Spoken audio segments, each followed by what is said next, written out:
გამარჯობა, BMG TV-ზე წერტილის დროა, მე ვარ BMG-ის მთავარი რედაქტორი და ტელეპროექტ წერტილის ავტორი და წამყვანი ჟურნალისტი თელარა გელანტია.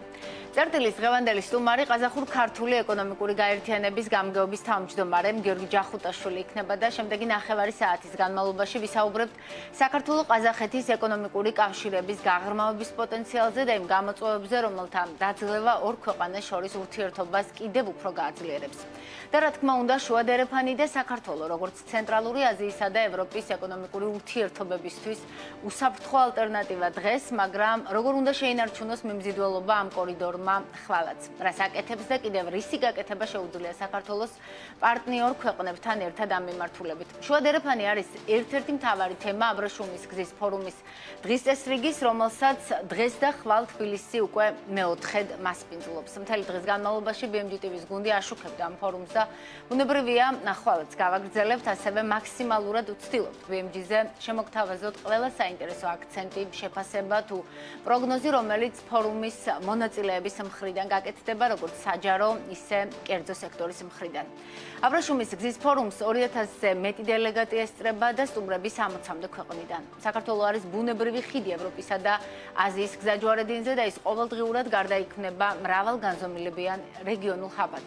ამ სიტყვებით მიმართა დღეს საქართველოს პრემიერ-მინისტრმა ფორუმის მონაწილეებს. ისაუბრა ინვესტიციებზეც ირაკლი ღარიბაშვილმა, რომელსაც ქვეყანა ინფრასტრუქტურის განვითარებაში დებს. ბუნებრივია, ახსენა ანაკლიის სპორტის პროექტი, რომლის მშენებლობა იმედია მომავალ წელს მაინც დაიწყება.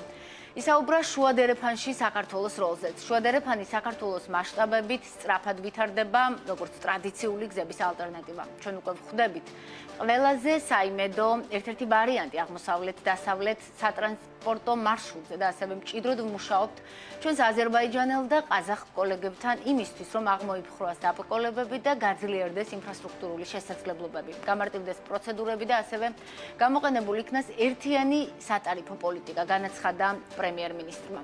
ვადები ჩვენთვის უცნობია, მაგრამ როგორც რამდენიმე დღის წინ ეკონომიკის მინისტრმა BMG-ის კითხვის პასუხად თქვა, საქართველომ, აზერბაიჯანმა და ყაზახეთმა უნდა დააფუძნონ სარკინიგზო გადაზიდვების ერთობლივი კომპანია და მომხმარებელს ერთიანი ტარიფები შესთავაზონ, რაც საჭიროა შუა დერეფნის კონკურენტული უპირატესობის შესანარჩუნებლად, რადგან ძალიან ხშირად გვსმენია ბიზნესებისგან, რომ შუა დერეფანი ძვირი და ასევე ძვირი არის და ასევე საჭიროა ამ დერეფანში არსებული ეგრეთ წოდებული საცობების მოხსნა. შეგახსენებთ იმასაც, რომ შარშა ნოემბერში საქართველომ, აზერბაიჯანმა, თურქეთმა და ყაზახეთმა ხელი მოაწერეს შუა დერეფნის 2022-2027 წლების საგზაო რუკას, რომლის მთავარი მიზანია შუა დერეფნის განვითარება და ეგრეთ წოდებული ვიწრო მონაკვეთების აღმოფხვრა. რამდენად მივყვებით საგზაო რუკას და რა გაზრდის ყაზახურ ინვესტიციებს ჩვენს ქვეყანაში, ყაზახურ-ქართული ეკონომიკური გაერთიანების გამგეობის თავმჯდომარე გიორგი ჯახუტაშვილი უკვე ჩვენთან არის სტუდიაში. საღამოშტების გიორგი, ძალიან დიდი მადლობა თქვენი დროისთვის.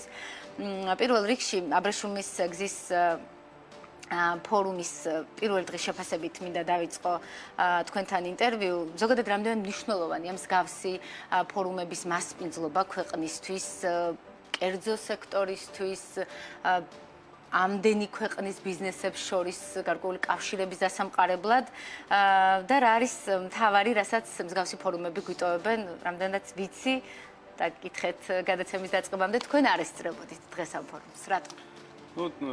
არ დასწრების მიზეზი მარტივია, ამ შემთხვევაში ჩვენი კონკრეტული ამოცანები გვაქვს როგორც გაერთიანებას, ჩვენ 3 წელია რაც ვარსებობთ და ჩვენი წევრები არიან გარკვეული წევრები დარგებში, რომლებიც მონაწილეობენ ასე ვთქვათ ფორუმზე და მუშაობენ იმ საკითხების ასე ვთქვათ კომუნიკაციაზე სხვადასხვა მხარეებთან, რომლებიც მათ ჭირდება, თუმცა ჩვენ რაღაც ორგანიზაციული ამოცანები გვაქვს, რომლებიც ჯერ გადასაწყვეტი გვაქვს და ვფიქრობთ, რომ ჩვენი ამოცანა დღეს არ იყო ასე ვთქვათ კონტაქტების გაღრმავება, რადგან ჩვენ კონტაქტები საქართველოს მთავრობასთან, ყაზახეთის მთავრობასთან გვაქვს და დღეს ისეთი საკითხები არ იყო, რომელიც ჩვენ გვჭირდებოდა, რომ კომუნიკაცია გავუკეთებინა. თვითონ ფორუმის მნიშვნელობა ყველაზე მთავარი რას გვიტოვებს გავსი ფორუმები. რაღაცა ძალიან რთულია ფორუმების ეფექტიანობა შეაფასო, მაგრამ ფორუმები ზოგადად ძალიან კარგი ფორმატია, რადგან წლიდან წლამდე სხვადასხვა სუბიექტებს აქვს საშუალება მოემზადონ კონკრეტული შეხვედრებისთვის და კონკრეტული სუბიექტების გაცნობისთვის, რათა შეიძლება ესე ინდივიდუალურად ამოუკიდებლად ამას ვერ ახერხებდნენ. ჩვენ ზუსტად როგორც გაერთიანება ამ სერვისს თავაზობთ ქართულ კომპანიებს, ყაზახურ კომპანიებს, რომ ესეთი ფორუმების მიღმა მათ შეძლონ გარკვეული კომუნიკაციის დამყარება, რადგან შეიძლება ქართული კომპანიისთვის ესე თქვა სტრატეგიული არ ყოფილა თქვა ყაზახური ბაზარი, მას არ აქვს შესაბამისი კონტაქტები და ისინი გვიკავშირდებიან და ჩვენ სხვადასხვა დიპლომატიური თუ კერძო კონტაქტებით ვცდილობთ მათ კავშირებზე გაყვანას, მაგრამ ასეთი ფორუმები ზუსტად მაგას უზრუნველყოფს, რომ ესეთი კომპანიებიც კი, რომლებიც არასდროს არ ფიქრობდნენ და არ ზრუნავდნენ გარკვეული შუა აზიის ბაზარზე გასვლაზე, ისინი უკვე ყურადღებით ადევნებენ თვალს მოვლენებს, მათ აქვს შანსი რომ მივიდნენ ფორუმზე, კონკრეტულად შეხვდნენ კონკრეტულ თანამდებობის პირს ან კონკრეტულ ორგანიზაციას, ხელი ჩამოართვან და მათ გარკვეული ინფორმაცია მოაწოდონ ან მithmotkhon. ეს ნამდვილად კარგი არის, ეს ამან უფრო მართლა სერიოზული სახე მიიღო წლიდან წლამდე, ჩვენ ამას ვაკვირდებით, მე წინა წლებში მონაწილე ვიყავი ფორუმის, აუცილებლად მივიღებთ მონაწილეობას მომავალ წლებში, ოღონდ ჩვენ გარკვეული ჩვენი დღის წესრიგი გვაქვს, რისი მიტანა გვინდა ფორუმზე, როგორი ტიპის კომუნიკაცია გვინდა ფორუმზე და რა ტიპის ინიციატივების გაჟღერება გვინდა ფორუმზე. შეგიძლია თქვათ, ან იმ დოზით, რა დოზითაც არის შესაძლებელი, რადგან ახსენეთ, რომ თქვენი დღის წესრიგი გაქვთ, ასევე არის ორგანიზაციული საკითხები, რომელიც ალბათ გადაწყვეტა საჭიროებს, რა არის ეს?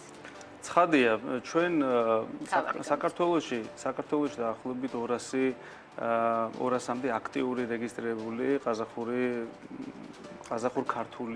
ყაზახურ-ქართული ორგანიზაცია არის დაფუძნებული და ჩვენი ამოცანა არის ჩვენ შევიქმნით ეს თქო მსხვილი ორგანიზაციების წევრობის ბაზაზე. ჩვენ ვართ 7 კომპანია, რომელიც ფაქტიურად შედგება სახელმწიფო ინვესტიციებით ყაზახეთისგან, რომელიც დაიწყო 2006 წელს, შემდეგ კერძო კომპანიები დაემატა და ამან საჭიროება მოიტანა, რომ გაერთიანება გაუკეთებინა და სისტემური გაგვეხადა ქართულ-ყაზახური ურთიერთობები, როგორც სამთავრობოთა შორისო ურთიერთობის დონეზე, ასე ვთქვი, ბიზნეს ურთიერთობაში. მაგრამ ჩვენ გვინდა რომ მცირე კომპანიებიც დავემატოთ, რადგან მათ დიდი აქვთ უკვე ბრუნვა. ძალიან ბევრია შესაძლებლობა, რაც არის ჯერ გამოუყენებელი. ხა მაგალითად ჩვენი წევრი კომპანიები, როგორც არის მაგათ ხალიქ ბანკი, ან როგორც არის ბათუმის ტერმინალი, ან ავტოკომპანია რომპეტროლი, ისინი ბაზარზე საკმაოდ კარგად არიან წარმოდგენილები, საკმაოდ კარგად იცნობენ და აქვს არიან დარგის ექსპერტები და ისინი კარგად ხედავენ თავის შესაძლებლობებს და აქ ჩვენ ვერაფრით ვერ დავეხმარებით ვართ, ვერც იმ პრობლემების გადაჭრაში, რაც შეიძლება მათ თეორიულად ჰქონდეთ.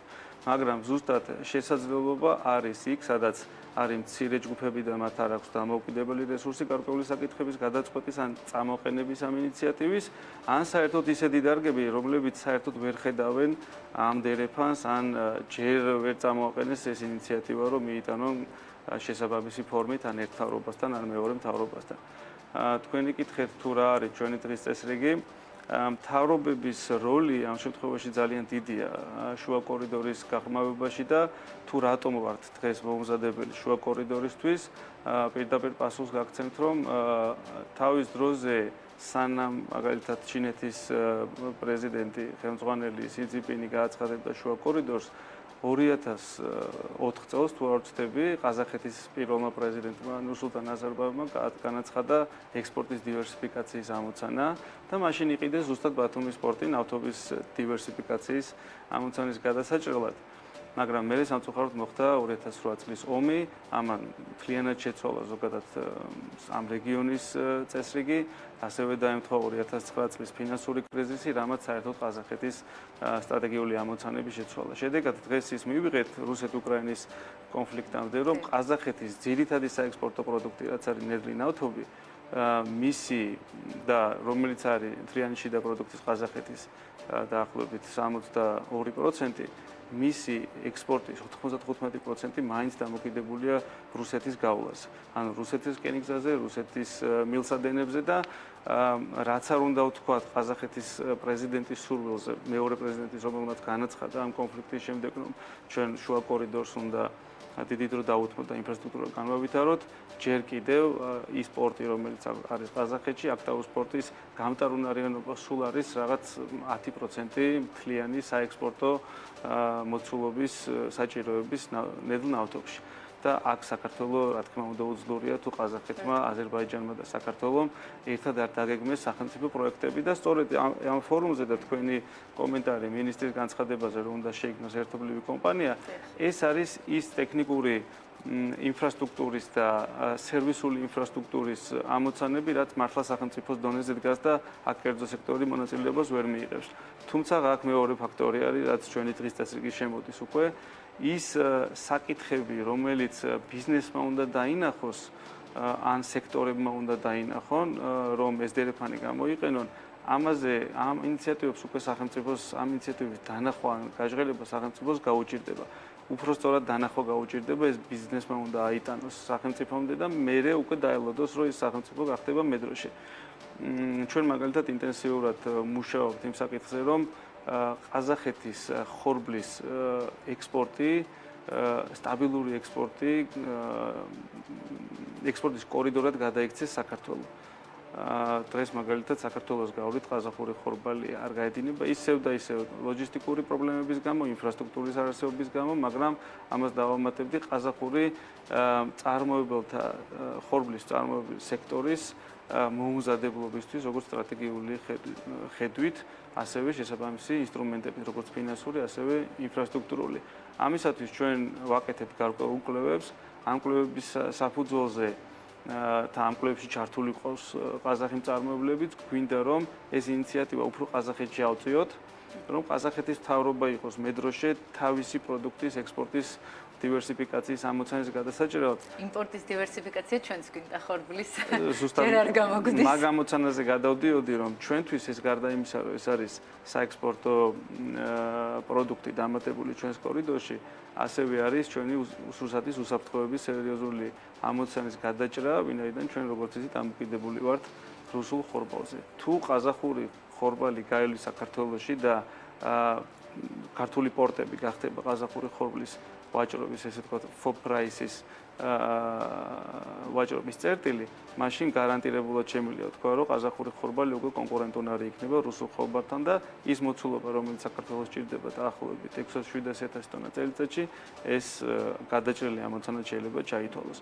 ამდაგვარად ეს ვერ იქნება სახელმწიფოს ამოცანა, ნამდვილად ვამბობ, რომ ამ შემთხვევაში საქართველოს როლი მინიმალურია, უბრალოდ ჩვენ წევრებს მე პირადად მაქვს ამ დარგში მსხვილი გამოცდილება და ჩვენ მუშაობთ, რომ ეს ინიციატივა თქვა მომავალ ფორუმისთვის უკვე გამზადებული იყოს ყველა მოთხოვნით ორივე მხარესთან. რა გვინდა საქართველოს მთავრობისგან, რა გვინდა ყაზახეთის მთავრობისგან, ყაზახური დარგისგან, რა გვინდა და ასე შემდეგ. ამიტომ თქვენს კითხვაზე პასუხი შემდეგია, რომ ეს ფორუმი კარგია, ნამდვილად მაღალ დონეზე ტარდება უკვე წინასწარ შეიძლება პროგნოზირება გააკეთო ვინ ჩამოვა მომავალ წელს, როდის იქნება ამას ძალიან დიდი მნიშვნელობა, იმიტომ რომ უკვე ეს რეგულარულობა იმას უზრუნველყოფს, რომ ქართულ კომპანიებს, არა სამეწარმეო ან სამეწარმეო კომპანიებს აქვს საშუალება პროგნოზი გააკეთონ, როდისთვის მოემზადონ. როდესაც ხო, ჩვენ ვემზადებით გადაცემისთვის, ვიცით 7 საათზე შევკრიბოთ, გარკვეულ სამზადისი გვაქვს და მივდივართ მზად. ეს რეგულარობა ამას შვება. დარწმუნებული ვარ ის ამოცანები, რაც მაგალითად ჩვენ წევრებს აქვს, ბათუმის პორტის და ნავთობტერმინალს აქვს გარკვეული საკითხები, ისინი ამ ფორუმის პარკლებში მათი ბევრი დიდი რაოდენობას პასუხი გაეცემა, გადაწყდება და ასე. თქვენ ახსენეთ, არის თემები, რომელსაც უფრო კარგად დაინახავს ბიზნესი. ისეთ საბჭოება დამრჩა, რომ ხედავთ ამ თემებს და გინდათ რომ დაანახოთ, ცდილობთ სახელმწიფო სტრუქტურებსაც, ანუ აქ არის რამე გამოწვევა თუ გამოწვევა ისეთი საბჭოება დამრჩა, რომ რადგან ცდილობთ იცით რა არის, აი გულწრფელები რო ვიყოთ, მაინც რაღაცა ადამიანური ფორმატიდან რო გამოვიდეთ, ჯერ ჩვენი საქმე უნდა გავაკეთოთ სრულყოფილად, მე ესე ვფიქრობ და შემდგომ სხვას მოვთხოვოთ პასუხი. ჩვენ ვცდილობთ, რომ ვიყოთ თანმიმდევრულები სისტემის აწყობაში, მე რადგან ვთქვი, რომ ორგანიზაციულ სისტემაზე უფრო ვართ აწყობილები, მხოლოდ ინიციატივის გაჟღერება, რომელსაც ციფრები უკან არ ახლავს, ან სტატისტიკა უკან არ ახლავს, ეს ჩვენი, ესე ვთქვათ, სტილი არ არის. ჩვენ ბოლო 3 წლის განმავლობაში, აი რომ ავხსნათ, ესე ვთქვათ, ჩვენი მიდგომა საქმის მიმართ, შემდეგია, რომ ჭიდროდ თანამშრომლობთ TBC კაპიტალთან და TBC კაპიტალის დახმარებით ბოლო 3 წლის განმავლობაში თანმიმდევრულად ვაკეთებთ ყაზახურ-ქართული ეკონომიკური ურთიერთობების კვლევას. ეს არის დინამიკა. ამას ვერ აკეთებს დღეს მაგალითად საქართველოს მთავრობა, ვერც ყაზახეთის მთავრობა ვერ აკეთებს თითოეულ ქვეყანასთან, რომ კონდეს კონკრეტული დინამიკა, რა ურთიერთობებიც არ უნდა კონდეს. ეს არის ვაჭრობა, ეს არის ინვესტიციები, ეს არის ტურიზმი, თუ ეს არის სხვა ეკონომიკური თანამშრომლობა, რა ურთიერთობა გვაქვს კონკრეტულად საქართველოსა და ყაზახეთს შორის, არც საქართველოს და არც ყაზახეთს ამის ესე ვთქვათ ინფორმაცია სისტემური ხასიათის არ აქვს, ან შესაბამისი გუნდებიც არ აყავს ეს აკეთონ. და ეს მიგვაჩნია რომ ჩვენი ესე ვთქვათ როლია ჩვენ TBC კაპიტალთან ერთად ამ კვლევებს ვატარებთ, უყურებთ დინამიკას, ვხედავთ სად არის ზრდა, თუ იქ ზრდა არის, ესე იგი გარკვეული შესაძლებლობა არის. თუ ვიცით რომ ყაზახეთი ხორბლის წარმოებელია, საქართველოს ხორბალს დამოკიდებულია და ხორბალი არ შემოდის, ესე იგი აქ პრობლემაა და იქ გარკვეული კითხვის ნიშნები ისმის. თუ ვიცით რომ თურქეთი არის ნომერ პირველი ხორბლის ფქვილის ექსპორტიორი მსოფლიოში, ხორბლის დერეფანზე, ესე ვთქვათ, ერთი ამბავია რუსეთ-უკრაინის კონფლიქტის ფონზე, რომ შავ ზღვაში გემებმა იარონ, ყაზახეთი როგორც ერთ-ერთი მსხვილი წარმოებელი რეგიონში არ არის საერთოდ ჩართული ვაჭრობაში, ეს ყაზახეთს უნდა აღელვებდეს და მათი პრობლემაა ძალსახად და ეს არის ჩვენი როლი. ჩვენ ამ კვლევებს ვატარებთ, უყურებთ ამ სტატისტიკას და გარკვეულწილად კომუნიკაცია გვაქვს ხელისუფლებასთან, თუმცა ზუსტად მაგას ვამბობ, რომ ჩვენ ესე რომ ვთქვათ, რომ კონკრეტული გაწერილი ინიციატივით ჯერ არ მივსულვართ. ჩვენ მივსულვართ ტურიზმში, მაგალითად ჩვენ პარლამენტის ეკონომიკური პოლიტიკის კომიტეტზე გქონდა ჩვენი კონკრეტული პრეზენტაცია, ის ამონარიდი TBC კაპიტალის კვლევიდან, რაც ტურიზმს ეხებოდა და ზუსტად წერილობით გადავეცით საპარლამენტო ეკონომიკურ კომიტეტს, თუ რა საკითხები იყო აქ ამ მიმართულებით გამოწვევა, რაც უზრუნველყოფდა სტაბილურ ზრდას ყაზახური ტურიზმის და შემდგომ ამ რაოდენობის შენარჩუნებას. ზრდა. ვიდრე გადავართ კონკრეტულ სექტორებზე, ძალიან მოკლედ მინდა გკითხოთ დღეს ფორუმის პანელებსაც როცა ვუსმენდი, შუა დერეფანი რა თქმა უნდა იყო მთავარი დღის წესრიგის ნაწილი და ყველა სპიკერი მათ შორის საქართველოდან, აზერბაიჯანიდან სხვაებიც ყველა საუბრობდა იმაზე, რომ დღეს ეს შუა დერეფანი არის უფრო უსაფრთხო და ყველაზე სწრაფი დერეფანი. რამდენად მდგრადია ეს სტატუსი, იმიტომ რომ ბევრ საუბრობთ იმაზე, რომ მოთხოვნა შუა დერეფანზე გააჩინა იმ გეოპოლიტიკურმა არქიტექტურამ, რაც შეიქმნა რუსეთ-უკრაინის ომის შემდეგ. მერეც რომ დავრჩეთ და დარჩეს ეს დერეფანი კონკურენტ უნარიანი, ჩვენ რა შეგვიძლია? თუ მაინც რადგან გამტარი ვართ, ბევრი რამ არ არის ჩვენზე. ბევრი რამ არის ჩვენზე დამოკიდებული, ბევრი რამ არის ნამდვილად ჩვენზე დამოკიდებული. სერვისების ხელმისაწვდომობა, სისწრაფე, ინფრასტრუქტურული ნაწილი, რაც ჩვენს ნაწილშია, იგივე პორტები, არის ინიციატივა უკვე რომ ანაკლიის პორტი იყოს ბოლოს და იმედია რომ ნამდვილად იქნება. გვაქვს ფოთის პორტი, რომელსაც მოდერნიზება და გაუმჯობესება ჭირდება. ბათუმის პორტს ჩემი პირადი მოსაზრება ეს თავისი ლიმიტი ფაქტიურად ამოწურული აქვს და შეიძლება ვთქვათ სხვა ყულების ან სუფსის პორტზე კიდე რაღაცები ვიფიქროთ, მაგრამ საკითხი იმაში მდგომარეობს, რომ შუა კორიდორზე ყველა საუბრობს, მაგრამ ყველას ხომ თავისი პერსპექტივა აქვს, რისთვის ჭირდება ეს შუა კორიდორი და რაში გამოიყენებს. მაგალითად, ჩინეთი რომ ავიღოთ, ჩინეთს ჭირდება მხოლოდ კონტეინერების გადამზიდი კორიდორი, ესე თქვა და შუა აზია რო ავიღოთ, შუა აზიაში არ არის ამდენი კონტეინერიზებული ტვირთი, ისინი ძირითადად ნედლეულის მომპოვებელი და მწარმოებლები არიან და მათთვის თქვათ ნაყარი ტვირთი ან თხევადი ტვირთის გადაზიდვა არის მნიშვნელოვანი, რაც საერთოდ სხვა პროდუქტი არის, ვიდრე კონტეინერი. კი ხდება ასეთი ტვირთის კონტეინერიზებაც, თუმცა უფრო ნაკლები მასშტაბით და აქ არის საქართველოსთვის ძალიან მნიშვნელოვანი გამოწვევა, რომელ ტვირთზე უნდა იყოს სწორება, რაში უფრო მეტი თანხა დააბანდოს, რა არის მისთვის მნიშვნელოვანი და პრიორიტეტული, რომელ ქვეყანას უფრო მეტი. ჩვენ ინფრასტრუქტურა რისთვის გავმართოთ. ცხადია, ჩვენ ყველაფერთვის უნდა გავმართოთ ინფრასტრუქტურა. დიდი არჩევანი არ არის კონტეინერული ტვირთი, არის ნაყარი ტვირთი და არის თხევადი ტვირთი და ჩვენ ზუსტად აქ არის ჩვენი ამოცანა, რომ ჩვენი სარკინიგზო საგზაო და უბრალოდ სარკინიგზო სამანქანო და საპორტო ინფრასტრუქტურა და საბაჟო ინფრასტრუქტურა თავის სერვისებით იმდაგვარად გავმართოთ, რომ ყველა ტვირთის მაქსიმალური მოცულობა გამოვიყენოთ. თქვენ თქვით, რამდენად მდგრადია ეს ბაზარი, იმდენად რამდენადაც შეიძლება ოდესმე სანდო გახდეს ან ირანი ან რუსეთი. მაგალითად, ესე რომ ვთქვათ, შესაბამისად, უბრალოდ მდგომარეობა იყო ასეთი, რომ იყო საბჭოთა კავშირი და იყო მისი სამართალო მემკვიდრე რუსეთი, რომელსაც ესეთი მკვეთრი დიდი რაღაცა ნაბიჯები არ გადაუდგამს და მაგ დროს შუა აზიაც საწყის ეტაპზე იყო, საქართველოც საწყის, კავკასიის ქვეყნებიც საწყის ეტაპზე იყვნენ და არ იყო ჯერ ამის შესაძლებლობა გაჩენილი, ან ესე თქვა მკვეთრი კაფეო ქმედებებზე არ იყო არავინ გადასული, თუმცა ეხლა გადაიდგა ეს ნაბიჯი და მე ვფიქრობ, რომ ამას შეუქცევადი ხასიათი აქვს.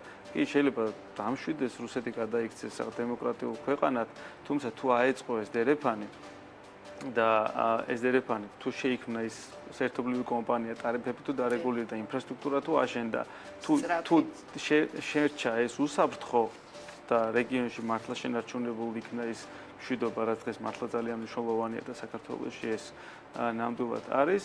მაშინ მე ვფიქრობ, რომ კრიტიკული რაოდენობის ტვირთის შენარჩუნება ჩვენ ნამდვილად შეგვიძლია, რაც ჩვენი ეკონომიკისთვის მართლა პრინციპული და მნიშვნელოვანია და კონკურენტუნარიანობაც არის. ეხლა აი მაგალითის სახით გეტყვით რა, ყაზახეთისთვის რუსეთი გადაზიდვებში პირდაპირი კონკურენტია, რადგან ყაზახეთის ერთ-ერთი პროდუქტი, ძირითადი პროდუქტი არის ნედლი ნავთობი. რუსეთიც არის ნედლი ნავთობის ექსპორტიორი, ანუ პირდაპირ კონკურენტს უნდა სთხოვოს, რომ მის დერეფანში გაიაროს. ხორბლის წარმოებელია ყაზახეთი, ხორბლის წარმოებელია რუსეთი, პირდაპირი კონკურენტია ამ დარგშიც. ნახშირი და ყველა შესაბამისი პროდუქტი. როდესაც ერთადერთი ნავთობში არის კონკურენტი აზერბაიჯანი, დანარჩენი ხორბალი, სხვადასხვა კარბამიდული ტვირთები. წამყვანი მაინც რომელი ქვეყანა უნდა იყოს ამ სამიდან? აზერბაიჯანი, საქართველო, ყაზახეთი. წამყვანი ყოველთვის არის და კარნახებელი წესების ყოველთვის უნდა იყოს ტვირთის მფლობელი. ეს არის ჩინეთი და ეს არის შუა აზია. შუა აზია ალბათ ნაყარ ტვირთებში, ჩინეთი კონტეინერულ ტვირთებში, თუმცა ეს არ ნიშნავს, რომ ჩვენი წესები არ უნდა შემოვიღოთ, ჩვენი პირობები არ უნდა გქონდეს. ნამდვილად უნდა გქონდეს, თუმცა კერძო ბიზნესის როლიც ძალიან მნიშვნელოვანია, რამდენად სწრაფები ვიქნებით, რომ ჩავერთოთ იმ შესაძლებლობის გამოყენებაში, რაც არის. კი ბატონო. ცოტა დრო გრჩება და ამიტომ კონკრეტულ საინვესტიციო პროექტებზეც და გეგმებზეც მინდა მოვასწროთ საუბარი. პირველ რიგში ზოგადად რა არის ის ძირითადი სფეროები, სადაც დღეს ჩვენს ქვეყანაში ყაზახური ინვესტიციები იდება და მე როგორ გკითხავთ საინვესტიციო კომპანია Capital Group-ს, რომელსაც თქვენ წარმოადგენთ, პროექტები, რომელიც მიმდინარეა, ან დროებით დაპაუზებული, მაგრამ ასე ვთქვათ, განახლების. სანამ მაშინ გამოვიყენებ დროს და ჯერ ახსნათ ზოგადად საინვესტიციო მიდგომა ყაზახეთის მხრიდან საქართველოს მიმართ. 2009 წლის კრიზისამდე ფაქტიურად ძირითადი ინვესტიციები მაშინ მოხდა. დაახლოებით 300 მილიონი დოლარის ინვესტიცია მოხდა აი მოკლედ 2006-დან 2009 წლამდე და ეს იყო ყველაზე მაქსიმუმი მოკლე პერიოდში, რაც მოხდა, თუმცა ეს იყო სახელმწიფო კომპანიების სხვადასხვა დარგობრივი მიმართულების ინვესტიციები, რაც ძალიან მნიშვნელოვანია დღემდე, რადგან მაგალითად ხალიქ ბანკმა დაახლოებით მილიარდი დოლარის ესე ვთქვათ სესხებს მოემსახურა და ეკონომიკას შექმნა საქართველოში. ბათუმის ნავთობ ტერმინალმა მნიშვნელოვანი სამუშაო და ინვესტიცია განახორციელა, რომ პეტროლი არსებობს როგორც საბანკო და ავიაკომპანია Air Astana ძალიან მსხვილი შემოყვანი არის, ერთადერთი ფაქტიურად შემოყვანი არის 5 ქალაქიდან ყაზახეთის პირდაპირ ფრენებით, რაც ძალიან მნიშვნელოვანია საქართველოს ტურიზმისთვის. თუმცა შემდეგ ჩავარდნა იყო 2009-ის მერე და იყო გარკვეული პრობლემები. თვითონ ყაზახურ ბიზნესსა და ქართულ ბიზნესს როგორც კულტურების შეთავსებას შორის იქ სახელმწიფო ინვესტიციები იყო, გარკვეული ყაზახების მხრიდან პრობლემები იყო, ესე ვთქვათ, გამოყოლილი მათი მხრიდან და შემდგომ ამან ჩავარდნა გამოიწვია ინვესტიციების და ჩვენ ზუსტად ჩვენი კომპანია არის ერთ-ერთი კომპანია, რომელიც კერძო ინვესტიციებზე არის დაყრდნობილი და ყაზახური კერძო ინვესტიციები და ზუსტად 2014 წლიდან ჩვენ ვცდილობთ, რომ ეს ტენდენცია ინვესტიციების ზრდის იყოს სტაბილური და ზრდადი და ჩვენ შემოსვლამდე საუბრობდით და თქვენ გაქვთ ხელში ტენდენცია, რომ ბოლო წლებში უკვე მზარდია. ბოლო 3 წლის ეს იმან გამოიწვია, რომ ზუსტად გაერთიანების შექმნაც ამან გვიკარნახა, რომ იყო დაგროვილი გარკვეული პრობლემები იყო დაგროვილი საგამოძიებო სტრუქტურებში, დაგროვილი პრობლემები იყო სასამართლო სისტემაში, იყო ბიუროკრატიული საკითხები, რაც სხვადასხვა განხორციელებული ინვესტიციებს აფერხებდა და განხორციელებული ყაზახეთი კი არის დიდი ქვეყანა ტერიტორიით, ზომით მე-9-ია მსოფლიოში, მაგრამ სულ 18 მილიონია მოსახლეობა და ბიზნეს სექტორი არის ძალიან პატარა. ყველა ერთმანეთს იცნობს, შესაბამისად, როდესაც ძალიან სწრაფად ვრცელდება საქართველოსთან დადებითი მესეჯები, რომ სტუმართ მასპინძლობა კარგია, ღვინო კარგია, სასმელი და საჭმელი, მაგრამ ნეგატივი ძალიან სწრაფად ვრცელდება, რომ არის გადაულახავი ბარიერები. რაცამს კი ამის გადალახვა, ესე ვთქვათ, ჩვენ შევძელით და დავიწყეთ ეს მეთოდური სისტემური მუშაობა ბიზნეს ომბუდსმენის აპარატთან, შემოსავლების სამსახურთან, პროკურატურასთან და ასე შემდეგ, გარკვეულწილად ის რაღაც პოზიტივი წამოვიდა და ზუსტად ეს არის გაერთიანების როლი. პირველ რიგში, ძალიან თავდაჯერებული თუ არ არის ინვესტორი საქართველოში ძალიან თუ არ უნდა, ფაქტურად მოდიან უკვე საელჩოში, ჩვენ ორგანიზაციაში გარკვეულ ესე ვთქვათ, რეკომენდაციებს იღებენ და მერე ნაბიჯებს ინტერესი მზარდია. ინტერესი მზარდია, ცხადია, დარგები ძირითადად მაინც დღეს გამოკვეთილი არის ფინანსური სექტორი, უძრავი ქონება, ტრანსპორტი უფრო სპეციფიურია და ეს ძალიან სპეციფიურ ცოდნას მოითხოვს, მაგრამ ყაზახეთი, როგორც ესე ვთქვათ, ნავთობწარმოებელი ქვეყანა, საშუალო და წვრილი საინვესტიციო დივერსიფიკაციისთვის საქართველოს ყაზახეთისთვის ძალიან კარგი ქვეყანაა, რადგან ერთის მხრივ, როგორც ბიზნეს გარემო ძალიან ხელმისაწვდომი არის და მართლა იზი არის, რასაც ქვია ბიზნეს რეგისტრაცია და მისი დაწყება. ენობრივი ბარიერია გააჩნია პროექტის სირთულეებს. კარგი, პროექტებზე ვისაუბროთ, ძალიან ცოტა დრო გრჩება, ამიტომ მარტივი არ არის. არ არის, ხო? თავი გამოწვევა რა არის მაინც? თავი გამოწვევა ყველაზე ხშირია, რასაც თქვათ თქვენი პარტნიორები, თქვენი წევრები ჯეჯირობით მაინც ბიუროკრატია. რომელ ნაწილში თქვათ ეს ადგილობრივ დონეზე ნებართვების გაცემა თუ ეს იცით რა არის ძალიან რთულია ესეთ ცალსახაპასუხის გაცემა, იმიტომ რომ ყველა დარგს თავისი სპეციფიკა აქვს, ყველგან თავისი დეფიციტი არის ცოდნის, თუნდაც საჯარო უწყებებში კონკრეტული დარგობრივი ცოდნის დეფიციტი არის და სანამ კონკრეტული იდეის მარტივ დარგებში, ესე ვთქვათ, უძრავ ქონებაში სადაც მეტნაკლებად წლობით უკვე დაგროვილია გამოცდილება, მაგიტომაც ხდება ინვესტიციების ზრდა, რადგან იქ უკვე აწყობილია სახელმწიფო სისტემას და კერძო სისტემაც მორგებული ერთმანეთზე და ფაქტიურად შეფერხებების გარეშე მიდის. რადგან კი რაღაც სიახლეზე მიდის საუბარი და ენტერპრენერობა რა არის, ხო, ბიზნესი რა არის, შესაძლებლობების დანახვა და იქ ცდელობა გარკვეული გარღვევის. აქ უკვე დიდი დისკუსიის ის მიდის, საჭიროა, არ არის საჭირო, სწორად მივდივართ, არ მივდივართ და აქ იკარგება ძალიან ბევრი დრო. ბატონო, ძალიან ცოტა დრო გრჩება. კაპიტალის ჯგუფის მიმდინარე პროექტები, რომელსაც ახლა ახორციელებთ ძირითადად და აქვე მინდა კითხოთ სიმეტრიას, რომელიც თქვენ ჯგუფის შემავალი კომპანია, როგორც ვიცით, დიდი ხანი ელოდით შოვის განაშენიანების გეგმის დამტკიცებას და აპირებდით კიდეც რომ შემდეგი წლიდან უკვე განვითარებაზე გეზრუნათ. რა გეგმა გაქვთ იმ ტრაგედიის შემდეგ, რომელიც ზაფხულში იყო? ჯერ პირველ კითხვას გავცემ პასუხს. ჩვენი ესე ვთქვათ, ხედვა და მისია არის ინვესტიციების მოზიდვა საქართველოში და საქართველოსა და ყაზახეთს შორის ბიზნესის წარმოება პირდაპირ მნიშვნელობით და ფაქტობრივად ყველა დარგია ჩვენთვის საინტერესო. ჩვენ ვიყავით სოფლის მეურნეობაშიც, ვიყავით საკვებ გადამუშავებაში და ვართ საკვებ გადამუშავებაში, მაგრამ ყველაზე დიდი პორტფელით ეხლა დავაგროვით უძრავ ქონებაში და უძრავი ქონების პორტფელის ზრდა და დასტაბილურება არის ჩვენთვის ნომერ პირველი პრიორიტეტი. ამ მიმართულებით ჩვენ უძრავი ქონების განვითარების კომპანიას ვაცვლობთ, რომელიც თქვენ ახსენეთ სიმეტრია. ასევე გვაქვს სასტუმრობის მართვის კომპანია ესპანურ ჯგუფთან ერთად და ყველაზე ბოლო ჩვენი ერთ-ერთი პროექტი არის Holiday Inn Express-ი ალვაბრის მოედანზე. Best Western Excel-ის წარმომადგენლები ვართ და მოკლედ უძრავი ქონება, ვინაჩვენებლობა, სტუმართ მასპინძლობა არის ჩვენი ერთ-ერთი მიმართულება და აქ ჩვენ ყავს ყაზახი პარტნიორები ჩართული პირდაპირ ინვესტიციებით. და თუმცა ვგეგმავთ, რომ სოფლის მეურნეობის სხვადასხვა მიმართულებით განახორციელოთ ინვესტიციები, რაც შეეხება შოვის კურორტს. მართალია თქვენ სწორად შენიშნეთ, რომ ჩვენ 2016 წლიდან ვცდილობდით ამ კურორტის რეაბილიტაციას. ამ დროს დავპარტნიორდით იმ ყაზახურ ჯგუფთან, რომელიც ფლობდა კურორტს 2006 წლიდან, აი მაშინდელი ინვესტიცია ზუსტად 2008 წლის ომის, 2009 წლის კრიზისის გამო შეფერხდა ცხადია მათი გეგმებიც და განახლდა 2016 წლიდან.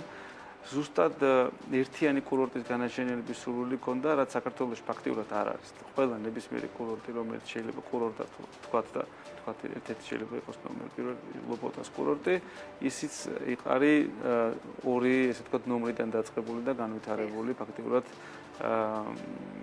თანდათანობით. ჩვენ გვინდოდა თავიდანვე ერთიანი გეგმით, ამისთვის საკმაოდ სოლიდური თანხები დავხარჯეთ, 2 მილიონ ლარზე მეტი არის ის თანხა, რაც ჩვენ დავხარჯეთ კვლევებში, გენერალური გეგმის შემუშავებაში, როგორც საქართველოს ბაზაზე, ასევე ავსტრიელი მასტერ პლანერების ბაზაზე, რადგან ავსტრიელებმა ძალიან კარგად იციან მთის კურორტები და სწორედ ავსტრიელების გეგმაში იყო გარკვეულ რისკებზე საუბარი, სხვადასხვა მათ შორის ბუბას მდინარეზე და ჩვენ ყოველთვის გეგმის დამტკიცება იყო ჩვენთვის ერთ-ერთი წინაპირობა ინვესტიციების დაწყების და შემდგომ უკვე გარკვეულ შეთანხმების მიღწევა სახელმწიფოსთან, რომ მათ უზრუნველყოთ გარკვეული ნაპირსამაგრის სამუშაოები და კომუნიკაციების მიყვანა ტერიტორიამდე და ჩვენ უკვე ინვესტიციები. და აქამდე მისული ვიყავით სამწუხაროდ ყველაზე ცუდი ის არის და საწყენი ის არის, რომ ჩვენ ამ წელს განმავლობაში მივახციეთ იმას, რომ შევთანხმდით ხელისუფლებასთან გარკვეულ ფორმალიზების ამოცანა ქონდა უკვე დარჩენილი, რომ შევთანხმებულიყავით ინვესტიციასა და თქვა სახელმწიფოს პასუხისმგებლობაზე და ეს მოხდა. ცხადია, ეხლა გაურკვევლობა ჩვენი მხრიდან, რადგან პირველ რიგში დამოკიდებული ვართ ექსპერტულ შეფასებაზე, თუ შეიძლება ზოგადად ჩაითვალოს რადონიზის უსაფრთხოება შოვის კურორტის ირგვლივ, როგორ შეიძლება მომავალი მსგავსი რისკები დაიზღვეს ამ მასშტაბის და რა მასშტაბის შეიძლება იყოს, რა სამუშაოები არის ამისთვის განსახორციელებელი. შემდგომ უკვე ჯერი სახელმწიფოზეა, რადგან ჩვენ ამ კურორტის განხორციელების ინიციატივას ვერ გავაჟღერებთ ვერანაირად, სანამ ხელისუფლება არ იტყვის, რომ ან განვავითაროთ, ან განვავითაროთ და შემდგომ უკვე ინვესტორების მზაობაზე, რადგან მე პირადად როგორც საქართველოს მოქალაქე, რა თქმა უნდა, ძალიან მინდა რომ ეს კურორტი განვითარდეს და ის ენერგია და მეცადინეობაში დახარჯული დრო, რაც ამ კურორტზე დაიხარჯა, ეს უყალოდ არ გაქრეს. რა თქმა უნდა, ამას სხვაგან გამოვიყენებთ, ალბათ სხვა კურორტის განვითარებისთვის, მაგრამ მაინც უკვე ემოციური ბმა ამ ადგილთან გვაქვს. თუმცა ინვესტორების დარწმუნება, რომ ვისაც არანაირი ემოციური ბმა ადგილთან არ აქვს და უბრალოდ ფინანსური ინვესტიციებს და მასზე უგუგებას უყურებს, ეს ძალიან ძნელი იქნება. თუმცა ალბათ დრო აჩვენებს და შემთხვევაში 2024-დან რასაც გეგმავდით, რასაც 2024-დან გეგმავდით, ისა თქმა უნდა. რა გჭირდება, გიორგი, თქვენი აზრით, მეტი განვითარებისთვის და მეტი ინვესტიციის მოსაზიდად ჩვენს ქვეყანაში? მზა საინვესტიციო პროექტები. დეფიციტი არის, ხოთაშორის ხშირად მესმის ეს პასუხი, რომ აი მზა პაკეტები არ გვაქვს, ზუსტად ამაშია ყველაზე დიდი პრობლემა. ანუ ცოტა ისე ვუყურებთ ხოლმე, რომ სახელმწიფომ უნდა შესთავაზოს ეს პროექტები, იმიტომ ბიზნესმა უკეთ იცის, ხო და რაღაცა ბიზნეს ყნოსვა შეიძლება უკეთესი გაგვიქცეს. საქმეც მაგაშია. ყველაზე დიდი დრო ჩვენ რომ ამბობთ, რომ ბიუროკრატიაში იხარჯება, ზუსტად იხარჯება ალბათ საინვესტიციო პროექტების სრულყოფილად შეკრაში. და რას ნიშნავს? საინვესტიციო პროექტი უნდა იყოს სრულყოფილად შეკრული, რომელიც მხოლოდ და მხოლოდ საჭიროებს კაპიტალის დახარჯვას. ანუ ყველანაირი სანებართო დოკუმენტაცია გავლილია, ეს ბიზნეს გეგმა შექმნილია, სანებართო დოკუმენტაცია მიღებულია, ფიზიკური ადგილი არსებობს ამ იდეის, არსებობს საბანკო დაფინანსება და უკვე კერძო კაპიტალზეა მიბმული და მიდიხარ ინვესტორთან და ეს პროექტები ვინ გააკეთოს? კერძო ბიზნესმა უნდა გააკეთოს, მაგრამ მომზადების ეტაპზე სახელმწიფოა მთავარ როლში. აი ჩვენ რო ვთქვით შოვის კურორტი, ზუსტად შოვის კურორტი რატო იყო უკვე იმ სტადიაში? ნახეთ, ჩვენ ძალიან დიდი თანხა დავხარჯეთ იმისთვის, რომ გენგეგმა შეგვეთანხმებინა, მაგრამ გენგეგმის შეთანხმება 3 წელი მოუნდა ადგილობრივი მუნიციპალიტეტი და არავის გარანტია არ ჰქონდა 3 წელიწადში დამთავრდებოდა ეს პროცესი თუ 8-ში. ჩვენ ხო გავრისკეთ ამ თანხის დახარჯვა. თუმცა კიდე გავრისკავთ ბევრი თანხის დახარჯვას, რომ ბევრ წერტილში მოხდეს მსგავსი ტიპის კურორტების განვითარება. ეს ამაზე უნდა დაფიქრდეს სახელმწიფო, რომ კერძო ბიზნესი რატო არ დგავს იმ რისკებს და რატო არ იღებს რისკებს ისეთ ადგილებში, სადაც ჯერ პროგნოზირება არ არის რაღაც პროცესი დამთავრდება თუ არა. თორემ ფულის დეფიციტი საქართველოს მასშტაბშიც არ არის. მით უმეტეს დღეს რუსეთის და ამ შემთხვევაში ახლო აღმოსავლეთში რაც ხდება, უძრავი ქონების ბაზარზე იგრძნობა ებრაული კაპიტალის მოდინება. ასე რომ დღეს ფული არის კარგი პროექტები გჭირდება. დიახ, მარტივ პრიმიტიული მაგალითი რო ავიღოთ, რაც ამ კორპუსი შენდება უძრავ ქონებაში გამოცდილება გვაქვს, თითქმის ბინები ყველა იყიდება. რაც ამ ჰაერზე ლაპარაკობ. იქ დაკვირვება მიდის და რა თქმა უნდა დინამიკა შესაბამისი. წერტილი რას უნდა დაესვას ამ ქვეყანაში, რა არ მოგწონთ ყველაზე მეტად? რა არ მომწონს ზოგადი საუბარი. საქმე მოკლედ მეტი. ზოგადი საუბარი ყველა მხრიდან, მათ შორის კერძო სექტორიდანაც, მაგიტომაც ჩვენი საუბარი ამეთი დავიწყეთ, რომ ჩვენ კონკრეტულ ინიციატივებზე ვმუშაობთ და უბრალოდ ხელის ჩამორთმევისთვის არ გვინდა სადმე სიარული, უნდა დამთავრდეს ტყუილი საუბარი და უნდა გადავიდეს ყველა საქმეზე, უნდა კეთდებოდეს კონკრეტიკა, სახელმწიფოსგანაც უნდა იყოს კონკრეტული გზავნილები და გარკვეულ ნაწილებში ვხედავ და რაც სასიხარულოა, მაგრამ რაც ითქმის, ის უნდა გაკეთდეს და ამას უფრო დაიჯერებს მე ბიზნესის და უფრო მეტი ენთუზიაზმით გაყვება. ძალიან დიდი მადლობა საინტერესო ინტერვიუსთვის. მადლობა თქვენ. წერტილი დღეს ამით დასრულებულია. ჩვენს კითხვებს პასუხობდა ყაზახურ-ქართული ეკონომიკური გაერთიანების თავმჯდომარე გიორგი ჯახუტაშვილი. მე ხვალამდე გემშვიდობებით.